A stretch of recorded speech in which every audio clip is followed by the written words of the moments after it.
রুই মাছ ভুনা তো সবাই খেয়েছেন, কখনো কি লেবু পাতা দিয়ে রুই মাছ ট্রাই করেছেন? তাহলে আজকের রেসিপিটা আপনাদের জন্য। আজকে আপনাদের সামনে রুই মাছ ভুনা করে দেখাবো আমি লেবু পাতা দিয়ে। সেজন্য আগে থেকে মাছটা আমি ফ্রাই করে নিচ্ছি। আমি ভিডিওটা শর্ট করার চেষ্টা করছি। আর এখানে মাছটা ফ্রাই করার পরে যে তেল ছিল তার সাথে আরেকটু তেল দিয়ে আমি পেঁয়াজ মরিচ দিয়ে ভালো করে কষিয়ে নিচ্ছি। একটু লাল লাল করে কষিয়ে নেব আমি পেঁয়াজ মরিচটা।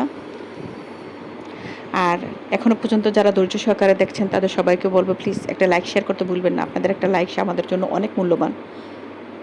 এখানে লবণটা দিয়ে দিচ্ছি আমি পরিমাণ মতো, আপনার আন্দাজ মতো দিয়ে দিবেন। যেরকম আপনি মাছ নেবেন বা মশলা নেবেন সেই হিসেবেই লবণটা দিবেন। মাছটা এক ঝলক দেখিয়ে দিলাম, আমি ভাজি করে নিয়েছি। পেঁয়াজটা একটু লাল লাল করে ভেজে নিচ্ছি, আমি আগেই বলেছিলাম।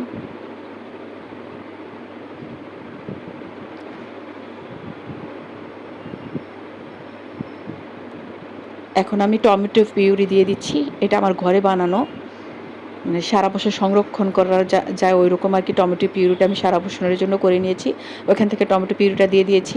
এটা সুন্দর একটা কালারও আসবে এবং খেতে খুব ভালো লাগবে। সাথে একটু ধনেপাতা দিয়েছি, এটা দিলে টেস্ট অনেক ভালো হয়। আমি একটু পানি দিয়ে দিলাম। এখন সব মশলাগুলো আস্তে আস্তে অ্যাড করে দিব। একটু চিনি দিয়ে দিলাম আমি প্রথমে, শুকনো মরিচের গুঁড়া, এটা আন্দাজ মতো দিবেন।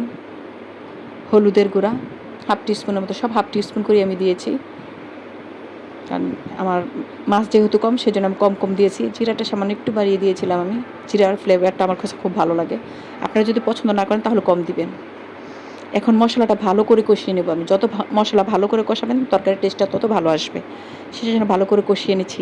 যারা ব্যাচেলার ভাই আছেন তারাও আপনারা এই রেসিপিটা ট্রাই করতে পারেন, খুবই সহজে হয় আর খেতে খুব ভালো লাগে। এখানে আমি লেবু পাতা দিয়ে দিলাম, আমার কাছে লেবু পাতা ছিল সেজন্য আমি কয়েকটা লেবু পাতা এনে কেটে দিয়ে দিলাম আমি এখানে লেবু পাতাটা। এটা সুন্দর একটা ফ্লেভার আসবে, খেতে খুব ভালো লাগে।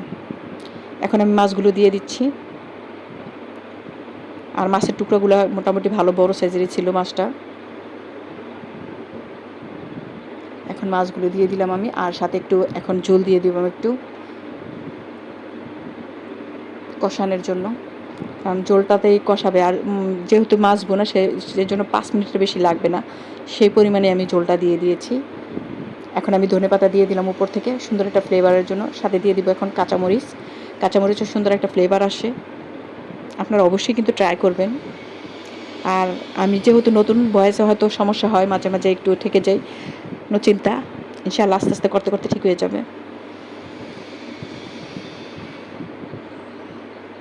আপনারা দেখে অবশ্যই লাইক কমেন্ট করতে ভুলবেন না। আমাদের নতুনদের উৎসাহ বাড়াতে ভুলবেন না, এটাই বলছি বারবার আপনাদেরকে।